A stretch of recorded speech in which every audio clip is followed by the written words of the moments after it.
Hey folks, Ned Canty here, General Director of Opera Memphis and Director of our production of Elixir of Love, opening February 2nd. That's this Saturday. Also performing February 5th at GPAC. Tickets now available. So I didn't post a video last night.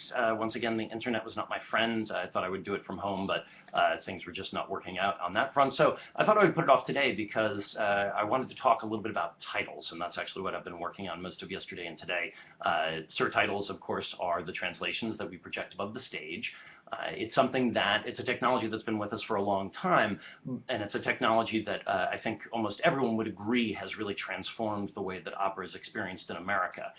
There are lots of opinions about it, and I don't always agree with my colleagues in terms of the utility of them. I'm one of those holdouts who still enjoys translating opera into English. But that being said, since it's the technology we have, I think it's very important because, of course, it's how a majority of the audience is experiencing the story, and exactly what you put on the screen and how you time what's on the screen is really going to shape the way that the audience takes things in.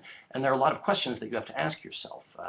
For instance, how literal should you be? Italian is a very beautiful language that rhymes well. There are times when, if you're too literal, what you put on screen sounds kind of lame, or if there's some kind of figure of speech in Italian that makes a lot of sense. If you translate it literally, it won't, a big fish in a small pond, if you translated that into Italian, might not make any sense. And there are many times when there'll be a figure of speech in this opera or any other opera, and you need to try to shift it and have it make sense. And of course, once you start translating, the question is, what do you want the people to sound like? What do you want them to sound antique or old-timey? Do you want them to sound modern? Do you want them to sound slangy? Do you want them to sound sort of Midwestern reporter, news reporter? So just very, very unflowery and unpoetic. So you have to ask yourself all those questions. And of course, there are also moments where a single word is used or something is said that in Italian can be very beautiful, but again, in English, just we don't have the same way of using language. So for instance, this is a spoiler, so if you don't know the story, stop watching. Okay, if you're still watching, it's all on your head. So in Act 2, during Prendi, when Nemorino finally realizes and has accepted that Adina loves him, and she's been clear about it, and he picks her up and gives her a big hug, and he just says, "Oh gioia," very simple, no orchestra underneath. It's one of my favorite moments in the opera. It's very beautiful because of its simplicity. But of course, what he's actually saying is, "Oh joy." And we don't say that when we're happy. We don't say, "Oh bliss," "Oh ecstasy," any single, "Oh happiness." We don't say that. We don't, and it made me realize there isn't anything that you could really say in English that is as simple and straightforward as what he is saying that doesn't seem a little stilted. That doesn't seem a little odd. And it's one of those things I'm still wrestling with, trying to make sure that the moment is clear, and you have to wonder, is the moment clearer? Is O Gioia so close to O Joy that people will understand it on some level? And certainly they'll know what the music is saying, and they'll be able to read body language and follow the story visually. So how important is it that you have a literal translation of every single word? And is that actually making the experience less than? There's also all sorts of things you need to think about when you have big ensembles where people are saying different things. How do you make sure that the audience can follow it?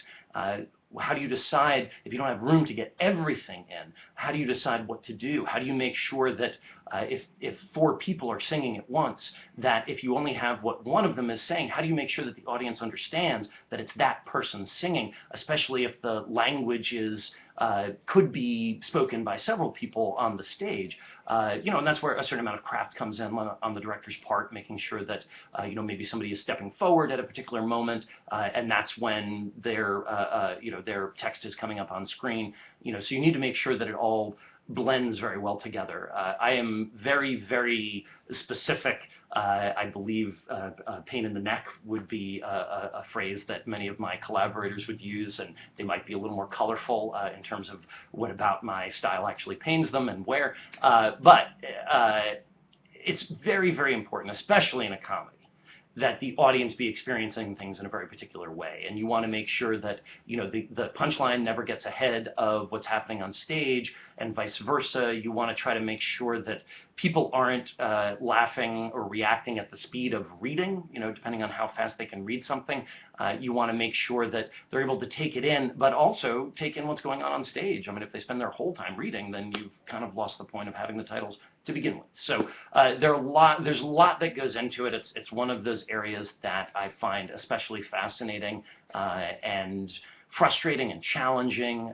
I've been working with titles my entire career, and of course, in the old days, they were literal slides. I mean, Kodak slides, and you had, you would have to put them in a carousel and do it that way, and maybe you could futz with just a couple because you had to get these things developed. It was very expensive, maybe $5 every time you wanted to change a slide. These days, of course, we do it all on PowerPoint, so you can change them on the fly. You can change them after a performance if you didn't get the reaction you wanted, and often it is something that I will futz with right up until the last minute, trying to make sure that we're really getting everything across. So if you do come to see, I would love to hear your thoughts on the titles and the kind of story they tell. I do tend to try to make them as accessible as possible and as understandable as possible without it sounding like slang or without it sounding too colloquial. So I would love to hear your thoughts when you come and see Elixir of Love coming up. Today we have our Zits. That's going to be happening in just a couple of hours down the hall in our rehearsal room. I'm very excited about that. The Zits is the first time the singers and the orchestra get together. It's always one of my favorite rehearsals because after weeks and weeks of listening to the singers with piano, saying, oh, right, of course, that's just the oboe there, isn't it? Oh, right, of course, that's just strings, whereas that's full orchestra with timpani. It's great to be able to hear that again. Then tonight we're in the theater for our piano dress rehearsal, and then we get into orchestra rehearsal. So depending on how well the internet behaves tonight, hopefully I'll be able to post something this evening. And until then, thanks for watching these videos, and talk to you soon. Thanks.